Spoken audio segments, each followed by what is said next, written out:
Salut, je suis ma tante Molita. Pourquoi ma tante Molita? Ma tante, c'est un mot ici au Québec où je vis, qui serait l'équivalent un peu à tantine en France ou dans d'autres pays francophones. Mais c'est aussi un mot ici qui veut dire un peu une personne qui est vieux, une personne démodée. Et ici au Québec, la religion n'est pas quelque chose de très populaire. C'est pas quelque chose très à la mode. Les gens vont trouver nos principes et nos standards un peu vieux jeu, démodés. Et des personnes qui sont religieuses, ça va être, c'est ça, des personnes démodées.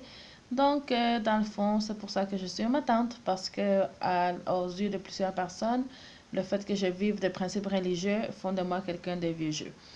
Et Molita, ça vient de Molly Mormon. Molly Mormon, c'est dans l'Utah et dans l'Ouest américain où il y a beaucoup de membres de l'Église.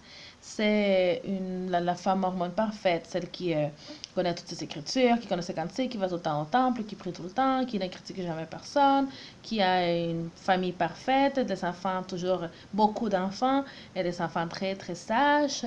Euh, qui sait faire, qui cuisine très bien, qui a toujours sa maison en ordre, qui est toujours à l'heure à l'église, etc., etc., etc. Donc, dans le fond, j'aime beaucoup vivre l'évangile, j'aime ma religion, j'adore être membre de l'église et vivre cet évangile quotidiennement, pas seulement le dimanche, mais vraiment à tous les jours. Et à cause de ça, j'ai des amis avec qui j'ai habité pendant un bout qui m'ont décidé de me donner ce surnom-là de Molita, parce que dans le fond, je ne corresponds pas physiquement à la Molly Mormon typique, la blonde, blanche de l'Utah. Je suis plutôt latina, qui habite au Québec, donc vu que je suis latina, ils m'ont donné le surnom de Molita, la Molly Mormon latina. Et le but de ce blog, c'est de vous montrer que on peut être une mormone, une membre de l'Église qui aime l'Évangile, qui vit l'Évangile à tous les jours, mais qui n'est pas parfaite.